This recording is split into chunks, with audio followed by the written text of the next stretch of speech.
গেছিলাম হচ্ছে দার্জিলিং। দার্জিলিং গিয়ে আমরা এবার দেখো প্রথমেই দেখে নিলাম টয় ট্রেন। টয় ট্রেন দেখে মনটা জাস্ট ভরে গেল, এতটাই সুন্দর লাগছিল। এটা ছিল স্টিম ইঞ্জিনের। আর তারপর দেখো তোমরা মেঘগুলো এত সুন্দর লাগছিল। এরপরে আমরা চলে গেছিলাম হচ্ছে গিয়ে বাতাসিয়া লুপ। বাতাসিয়া লুপে গিয়ে দেখো দূর থেকে কাঞ্চনজঙ্ঘাটা খুবই ঝাপসা দেখা যাচ্ছে, আমরা ঠিক মতো তুলতেও পারছিলাম না, মেঘের জন্য প্রচণ্ড গ্যাঞ্জাম হয়েছিল। আর এরপর দেখে নাও বাতাসিয়া লুপের চারিপাশটা এতটাই সুন্দর ছিল আর মন্ত্রমুগ্ধ করছিল, মানে কিছু বলার নাই ওখানে। আর বাজার টাজার খানিকটা ঘুরে নিয়ে এবার আমরা চলে যাচ্ছি হচ্ছে ঘুমবনশ্রীতে। এই যে হেঁটে হেঁটে আমরা চলে যাচ্ছি, মামা আর বাবা আগে আগে চললো আর আমরা আস্তে আস্তে। এই যে চারিদিকে তোমরা সিনগুলো দেখে নাও, এতটাই সুন্দর ছিল। আর দূর থেকে সব গাড়িগুলো কেমন ছোটো ছোটো লাগছিল আর বাড়িগুলোও ছোটো লাগছিল।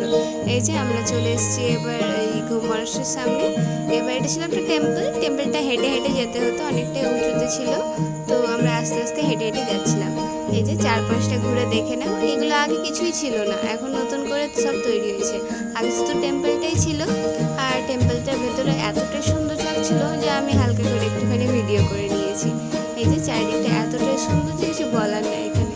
এরপরে আমরা গাড়ি করে চলে যাচ্ছি কোনো একটা হোটেলের দিকে খাবার খেতে। আর এই যে আমরা ঢুকে পড়েছি সেই হোটেলে, এবং হোটেলে এত সুন্দর করে আমাদেরকে জামাইয়ের মতো করে পরিবেশনা করেছিল, মানে একবার সম্পূর্ণটাই কাঁসার থালা আর কাঁসার গ্লাসে। আর বিকালবেলায় ম্যারেজ যখন গেলাম তখন দেখলাম গোপালের জন্য একটা আন্টি সোয়েটার বানিয়ে রেখেছে, সোয়েটারটা পরিয়ে দিতে বললাম আমি তখন। আর চলে গেলাম আমরা মেল ঘুরতে গোপালকে সাথে করে নিয়ে। আমি আর মামা চলে গেছিলাম মহাকাল মন্দির ঘুরতে। মহাকাল মন্দিরে এক এক জায়গাকার এক এক রকম শিব ঠাকুর ছিল, প্রতিটা জায়গাকার শিব ঠাকুর দেখতে বেশ এতটা সুন্দর ছিল। আর শিবলিঙ্গগুলো এত সুন্দর হয় আমি আগে জানতাম না, প্রতিটা শিবলিঙ্গেরই দর্শন করে এসেছি আমরা। এগুলো তোমরাও দেখে নাও। আর এখানে অনেকগুলো শিবলিঙ্গ ছিল, গুনে নিও প্লিজ তোমরা, আমার গোনা হয়নি। আর পরের দিন সকালবেলাতে চলে এসেছিলাম আমরা শিলিগুড়ি, আর সেখান থেকে আবার বাড়ি। Bye bye.